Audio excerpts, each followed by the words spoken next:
مولانا علاؤدین صاحب ہیں، یہ کروا سے تشریف لائے ہوئے ہیں اور وہاں ان کا بھی ادارہ چلتا ہے اور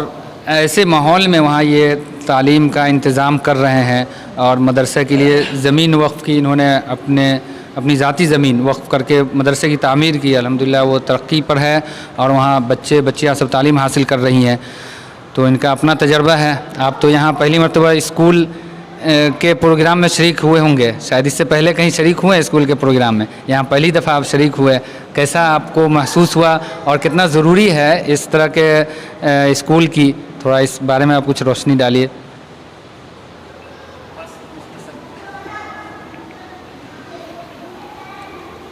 الحمدللہ آج کے اس مجلس میں آنے کے بعد جو ہے بہت خوشی ہوئی، اللہ جزائے خیر دے قاری افضل صاحب کو اور مفتی حسن الرحمان صاحب کو اور ان کے بھتیجے مولانا حافظ جعفر ندوی صاحب کو اور حافظ اسامہ صاحب کو۔ مدرسہ اسکول تو کا نظام جو ہے عصری تعلیم کے ساتھ دینی تعلیم اور ایک دینی ماحول کے اندر اور اسلامی ماحول میں، اور بنیاد جو ہے دینی تعلیم کو بنا کر کے رکھنا، یہ بہت ہی اہم ضروری چیز ہے اور انتہائی دیانتداری اور امانتداری کی بات ہے۔ ہمارے علم میں بہت سارے اسکول ہیں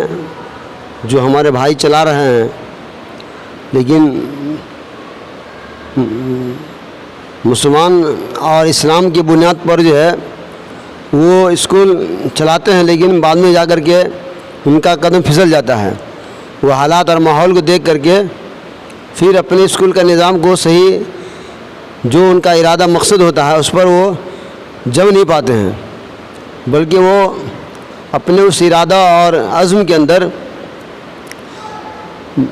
اور اس چیز کا خطرہ لاحق ہے اس خطرے میں مبتلا ہو جاتے ہیں۔ لیکن ابھی تک جو مفتی صاحب کا جو قدم ہے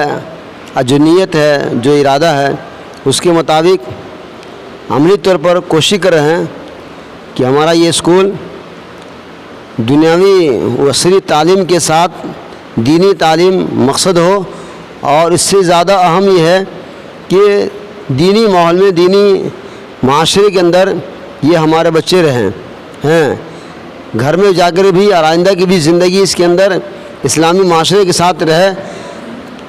اس کی محبت دل کے اندر پیدا ہو۔ اس کے لیے یہ جو قدم انہوں نے اٹھائی ہے اور ابھی تک عملی قدم ان کا ہے، اللہ تعالیٰ اس کو قبول فرمائے اور ان کے ارادے کو بھی اللہ تعالیٰ فتنے سے حفاظت فرمائے۔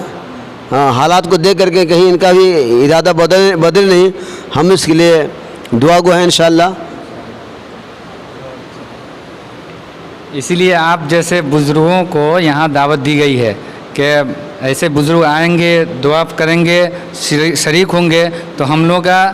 دل جو ہے وہ تازہ رہے گا، ایمان تازہ رہے گا اور نیت بگڑے گی نہیں، نیت خراب نہیں ہوگی۔ تو انشاءاللہ آپ لوگوں کی سرپرستی رہے گی، آپ لوگوں کے تہجد کی دعاؤں میں ہم لوگ کو شریک رکھیں گے تو انشاءاللہ یہ اسکول جو ہے وہ قدم پھسلے گا نہیں۔ جیسا کہ آپ نے بتایا کہ بہت سارے اسکول قائم ہوتے ہیں دینی اور اسلامی ماحول کے نام پر، لیکن آگے چل کر کے وہ تجارت اور بزنس کے طور پر بن جاتا ہے اور اس کے اندر وہ مقاصد نہیں برقرار رہتے ہیں جو پہلے تھے۔ اللہ تعالیٰ ہم کو ایسے فتنے سے اور اس طرح پھسلنے سے حفاظت فرمائے۔